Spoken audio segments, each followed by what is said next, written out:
Si miran conmigo ahora en Juan, en el capítulo 1, Juan capítulo 1, este versículo no solamente es un versículo hermoso, sino es la solución de Dios para el problema del hombre en todas las edades después de Adán, hasta el día que el Señor venga. La oportunidad es esta. Juan capítulo 1 y el versículo 29. Aquí tenemos nosotros al profeta más grande que ha nacido de mujer en este planeta. Aquí tenemos a una caña mecida por el viento que Dios usó para preparar el camino de la venida de Jesús. La ley y los profetas hablaron de Jesús. Y la ley es lo que acabamos de leer, la ley ceremonial en Levítico, los sacrificios hablaban de Jesús. Y leamos en alta voz Juan 1:29, y esta es la base de lo que vamos a estudiar en Romanos esta tarde.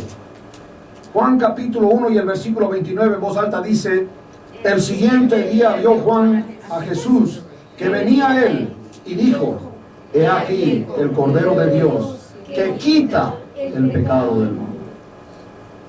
Los animales, la sangre de los animales solo cubrían, pero él, con la obra de él, quita el pecado. Y al hacerlo, abre la posibilidad y abre la puerta para que dentro de un hombre perdonado, de un hombre limpiado con su sangre, pueda habitar la presencia misma de Dios. Como en el Antiguo Testamento la gloria de Dios bajaba, le llaman la gloria Shekinah de Dios bajaba, y entraba en el lugar santísimo. Y así lo vieron en el tabernáculo y también lo vieron en el templo de Salomón.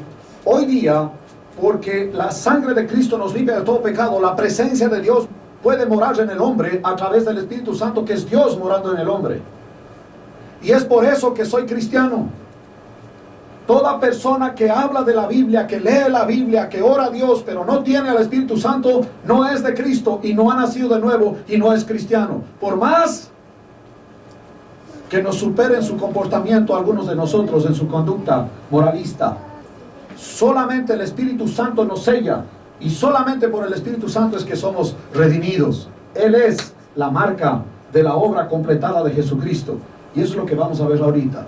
Ahora, en el Antiguo Testamento venía el judío, escuche esto,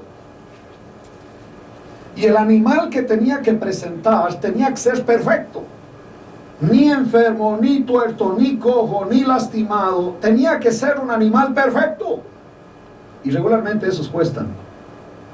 Y el sacrificio que se hacía de degollarle manifestaba un cuadro, se llama un tipo, de lo que Cristo iba a ser, el Cordero de Dios, cuando Él fue golpeado, cuando fue crucificado. Pero viene el judío, escuche esto, ofrece el sacrificio, termina con el sacrificio, y la ira de Dios ya no está sobre él, porque la sangre del animal cubre sus pecados, y se aplaca la ira de Dios. Es decir, Dios detiene su ira pensando en la venida de su Hijo. Pero el judío ya puede estar tranquilo, porque ya la ira de Dios no va a venir sobre su cabeza, pero él sigue igual. Es lo que pasa con cualquier religión hoy día.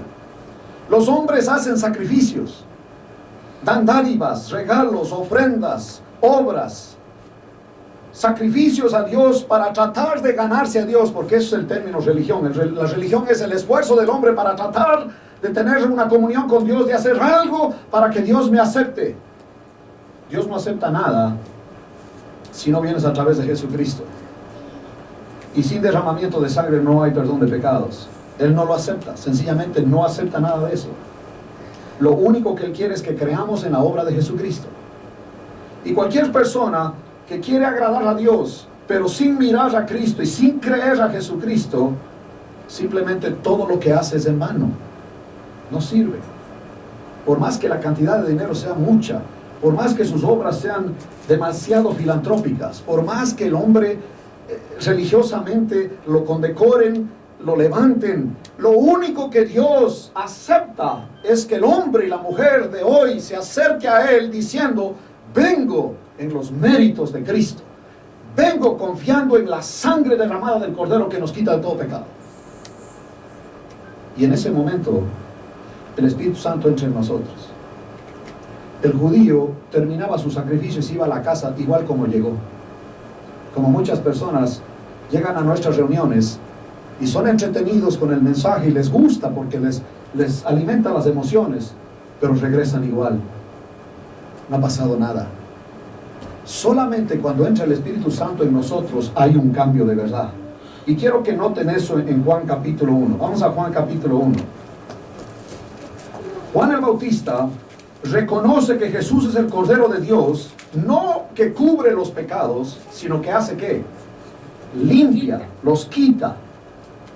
Y en el versículo 30 dice él: este es aquel de quien yo dije, después de mí viene un varón, el cual es antes de mí, porque él es eterno obviamente, porque era primero que yo, y yo no le conocía. Este dato es importantísimo.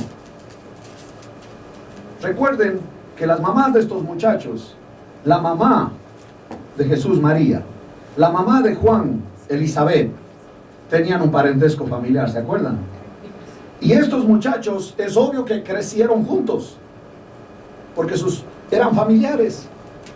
Pero él nunca lo había visto así. Nunca lo había visto como lo que él es, el Mesías prometido para los judíos, el Salvador para nosotros. Y fue ese día a los 30 años de Jesús, porque a los 30 años comienza el ejercicio de un sacerdote, no antes. Un sacerdote no podía ejercer su función de sacerdote hasta no cumplir los 30 años. Y cuando Jesús cumplió los 30 años, vino a Juan el Bautista.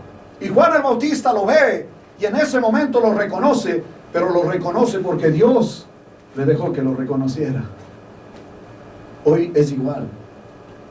Muchas personas pueden repetir lo que dice la Biblia y decir que saben la Biblia, pero a menos que el Espíritu Santo les deje ver, no van a reconocer a Jesús como quien es Él, el Salvador. Y no van a poder amarle como lo que Él es, sino lo van a ver como un personaje lejano, como un personaje, como algunos dicen, es un maestro, un buen maestro o un profeta. Lo ven muy lejos, no le ven como su vida misma, no ven la unión que el creyente tiene con Cristo. Y dice él aquí: yo no le conocía, el 31, mas para que fuese manifestado a Israel, por esto vine yo bautizando con agua. También dio Juan testimonio diciendo: vi al Espíritu que descendía del cielo como paloma. ¿Y qué pasó? Permaneció sobre él. Ese es el punto. La única manera de reconocer para Juan que él era el Mesías era ver al Espíritu Santo en él. La única manera que se puede reconocer a un cristiano hoy día es ver al Espíritu Santo en él. Por más que hablen bonito, si no está claro, si no tienes al Espíritu Santo de Dios, no eres de Cristo. Así de sencillo es esto. Y mire lo que dice aquí: y vi al Espíritu que descendía del cielo como paloma y permaneció sobre él. Y otra vez en el 33 dice: y yo no le conocía. Yo le había visto a él, pero yo no lo sabía. Ahora lo sé, porque el Espíritu Santo vino sobre él. Puedo reconocer a un cristiano porque el Espíritu Santo está en él. No puede explicar cómo siente, no puede explicar las cosas que hace, pero el Espíritu Santo está en él. Esa es la marca de un cristiano.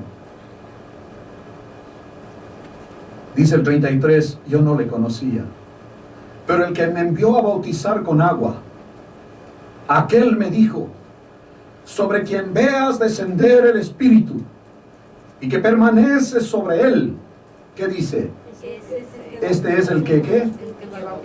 El que bautiza con el Espíritu Santo. Y yo le vi y he dado testimonio de que este es el Hijo de Dios.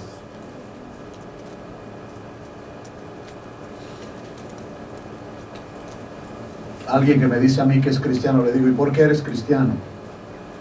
Y me dicen diferentes razones. Porque leen la Biblia, porque han aceptado al Señor, porque van a las reuniones, porque oyen una emisora que tiene predicadores, porque ven la televisión supuestamente cristiana. Está bien raro que alguien me diga: soy cristiano porque tengo el Espíritu Santo.